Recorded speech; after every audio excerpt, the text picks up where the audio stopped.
गजब ही हो गया, अद्भुत, चमत्कार, अकल्पनीय। ऐसे लगता है जैसे कल का ही दिन था। 10 साढ़े 10 साल पहले 26 नवंबर 2012 को हमारी पार्टी बनी। तब तो किसी ने सोचा भी नहीं था कि एक एमएलए भी बन पाएगा। ये भी उम्मीद नहीं थी कि एक एमएलए बनेगा। और आज 10 साढ़े 10 साल के अंदर आम आदमी पार्टी देश की राष्ट्रीय पार्टी बन गई है। 1300 से ज्यादा पार्टियां हैं देश में, पूरे देश में 1300 से ज्यादा पार्टियां, और उनमें केवल 6 पार्टियां राष्ट्रीय पार्टियां हैं, और उन 6 में से केवल 3 पार्टियां हैं जिनकी एक या एक से ज्यादा राज्यों के अंदर सरकारें हैं। उन 3 में आम आदमी पार्टी आती है, बीजेपी, कांग्रेस, आम आदमी पार्टी। तो सबसे पहले मैं सभी कार्यकर्ताओं को तहे दिल से बहुत बहुत बधाई देता हूं। सभी सपोर्टर्स को, हमारे शुभचिंतकों को, हमारे वोटर्स को, और सबसे ज्यादा हमारे क्रिटिक्स को, जो हमें बताते रहते हैं समय समय पे कि हम क्या गलतियां कर रहे हैं। उन सभी लोगों को मैं तहे दिल से बहुत बहुत बधाई देता हूं, शुक्रिया अदा करता हूं। भगवान ने वहां से, उस वक्त तो अपने पास कुछ भी नहीं होता था, ना पैसे थे ना आदमी थे। पैसे आज भी नहीं है, आदमी बहुत हैं, आज लोग बहुत हैं, लेकिन ऊपर वाला साथ है। आज सवेरे मैं यही सोच रहा था कि कहां से कहां आ गए हमसे, है कि नहीं है? हम तो निमित्त मात्र हैं, हमारी तो औकात ही कुछ नहीं थी। भगवान ने वहां जीरो से यहां पहुंचा दिया। इसका मतलब ऊपर वाले के दिमाग में कुछ तो चल रहा है।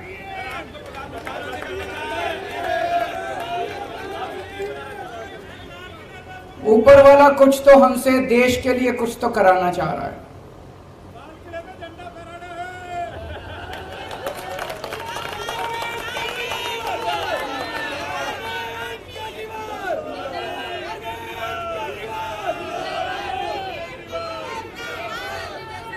आज इस खुशी के मौके पे मनीष जी की और जैन साहब की बड़ी याद आ रही है। वो भी अगर होते तो हमारी खुशी में और 4 चांद लग जाते। वो संघर्ष कर रहे हैं देश के लिए, हम सब के लिए। इस वक्त देश की सारी राष्ट्र विरोधी ताकतें, जो इस देश का भला नहीं चाहती, जो इस देश की तरक्की नहीं चाहती, वो सारी ताकतें मिलके आम आदमी पार्टी का विरोध कर रही हैं।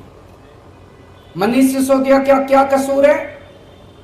कल मैं एक उद्घाटन करने गया था ईस्ट विनोद नगर में, एक स्कूल में, सरकारी स्कूल है, सरकारी स्कूल है, और उसमें फ्रेंच पढ़ाई जाती है, जर्मन पढ़ाई जाती है, स्पेनिश पढ़ाई जाती है, जापानीज पढ़ाई जाती है।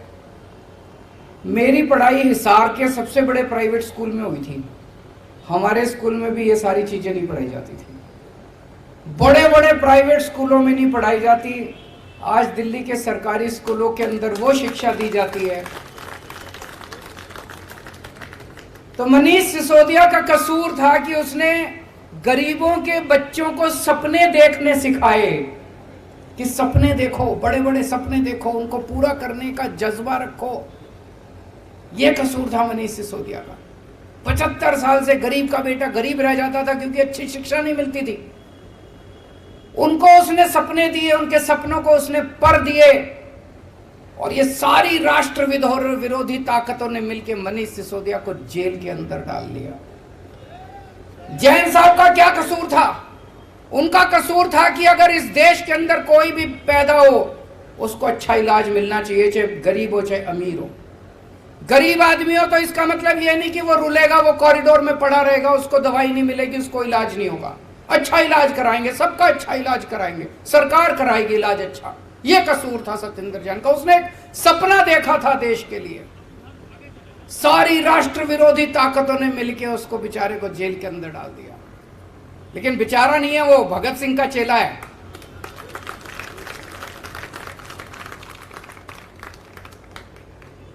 तो ये सारी राष्ट्र विरोधी ताकतें आम आदमी पार्टी को रोकना चाहती है, लेकिन ऊपर वाला हमारे साथ है।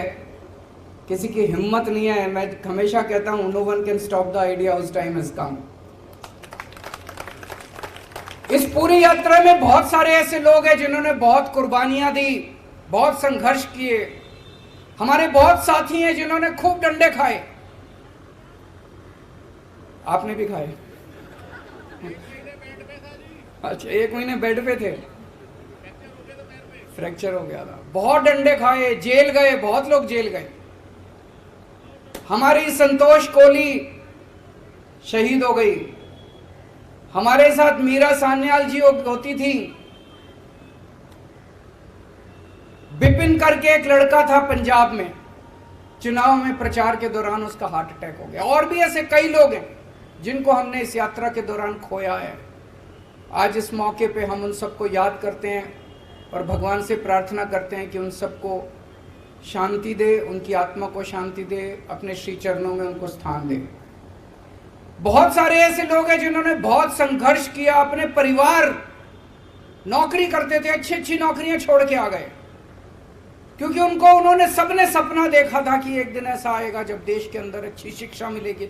वो सब बड़े खुश हैं कि दिल्ली के अंदर, अब पंजाब के अंदर जिस तरह से मॉडल गवर्नेंस का बनाया जा रहा है, उनके सपने पूरे हो रहे हैं। बहुत लोगों ने संघर्ष किया है और आज टाइम है अपनी आइडियोलॉजी को याद करने का, अपनी विचारधारा को याद करने का। आम आदमी पार्टी की विचारधारा के 3 स्तंभ हैं। याद है ना सबको? याद नहीं है? 3 स्तंभ हैं। कट्टर ईमानदारी, मर जाएंगे, देश के साथ गद्दारी नहीं करेंगे, बेईमानी नहीं करेंगे, एक टाइम की रोटी कम खा लेंगे लेकिन बेईमानी नहीं करेंगे। बेईमानी का पैसा घर में नहीं आएगा। कट्टर ईमानदारी। दूसरा स्तंभ है कट्टर देशभक्ति। देश के लिए जरूरत पड़ेगी तो जान हाजिर है, फांसी पे चढ़ जाएंगे। और तीसरा स्तंभ है इंसानियत। इंसान को इंसान समझना है। इन लोगों की तरह गुंडागर्दी नहीं करनी। गुंडागर्दी हमारी विचारधारा नहीं है, उनकी हो सकती है। इंसानियत, इंसान के लिए कुछ भी करने की जरूरत पड़े, इंसान से कोई इंसान से मोहब्बत करनी है। हम गाते हैं ना, इंसान का इंसान से हो भाईचारा, यही पैगाम हमारा। तो इंसानियत तीसरी हमारी आइडियोलॉजी है। पहली बार देश के अंदर पहले कहते थे चुनाव लड़ने के लिए इतना पैसा चाहिए, बेईमानी तो करनी पड़ती है। हमने दिखा दिया कि ईमानदारी से चुनाव लड़े भी जा सकते हैं और जीते भी जा सकते हैं। हमने दिखा दिया कि ईमानदारी से सरकार चलाई भी जा सकती है और सफल सरकार चलाई जा सकती है। हमने साबित कर दिया कि सफल सरकार तो ईमानदारी से ही चलाई जा सकती है, बेईमानी से सफल सरकार नहीं चलाई जा सकती। तो जैसा मैं कह रहा था, भगवान हमसे कुछ कराना चाह रहा है। हम सबका सपना है कि भारत दुनिया का नंबर 1 देश बने, मेक इंडिया नंबर 1। और हमारा देश बन सकता है नंबर 1। हमारे देश के अंदर क्षमता है, लोगों में क्षमता है। और शायद भगवान ये चाहता है कि भगवान की भारत को दुनिया का नंबर 1 देश तो ये आम आदमी पार्टी वाले ही बनाएंगे। ये काम हमारे हाथों से ही कराना चाहता है।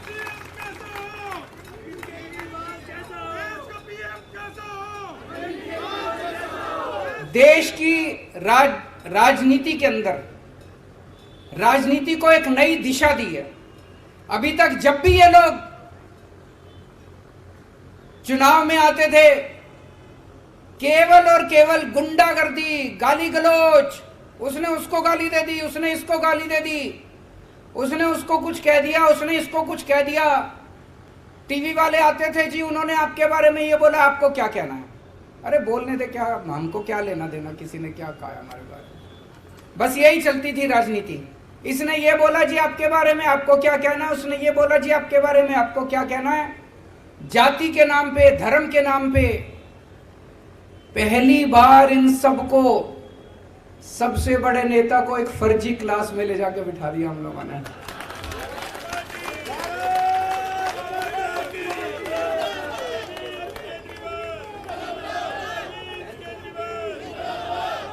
वो पता नहीं असली स्कूल में गए कि नहीं गए, लेकिन इस जिंदगी में उनको एक दिन असली स्कूल में भी भेजेंगे।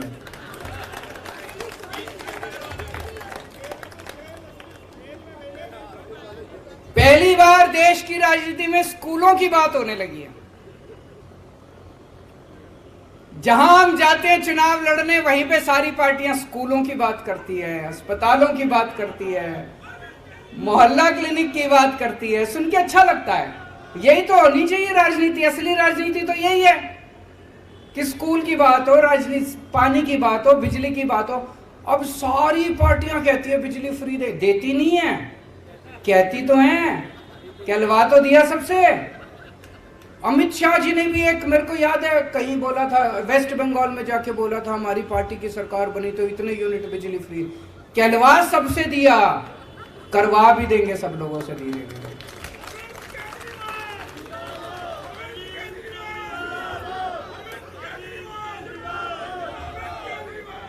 एक बारी और सब लोगों को याद दिला दूं, कई बार बोल चुका हूं, हम लोग आम आदमी पार्टी में मरने मिटने के लिए, देश के लिए आए हैं। अगर किसी के मन के कोने में कभी आए पद की इच्छा, पैसे की इच्छा, प्रतिष्ठा की इच्छा, तो या तो वो फीलिंग निकाल देना और या आम आदमी पार्टी छोड़ देना। गलत पार्टी में आ गए। और उसमें अब एक चीज और ऐड कर रहा हूं, ये अब जेल में डाल रहे हैं। मैंने कहा ना, सारी राष्ट्र विरोधी ताकतें इकट्ठी हो गई है आम आदमी पार्टी के खिलाफ। वो नहीं चाहती कि देश की तरक्की हो, वो नहीं चाहती देश में स्कूल खुलें, वो नहीं चाहती देश में अस्पताल बने। वो सारी राष्ट्र विरोधी ताकतें हमारे को रोकना चाहती हैं, देश की तरक्की रोकना चाहती हैं। वो अब आपको सबको जेल में डालेंगे, एक एक करके सबका नंबर आएगा, सबका नंबर आएगा एक एक करके। कम से कम 8 से 10 महीने जेल में जाने के लिए तैयार रहना पड़ेगा, उससे ज्यादा नहीं रखेंगे, क्योंकि कुछ करा ही नहीं, फिर उसके बाद तो बेल वेल मिल ही जाती है। तो अगर किसी के मन में डर है, अगर किसी के मन में डर है तो आम आदमी पार्टी छोड़ देना।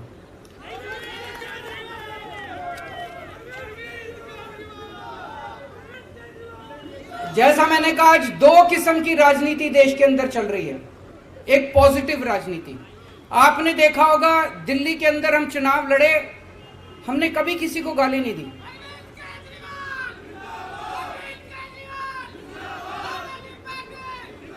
हमने कभी किसी को गाली नहीं दी। हम हमेशा, मैंने पिछले चुनाव में, दिल्ली के चुनाव में, चुनाव के पहले बोल दिया था कि भाई मैंने 5 साल में काम किए, अगर आपको मेरे काम अच्छे लगे तो मेरे को वोट देना, नहीं तो मेरे को वोट मत देना।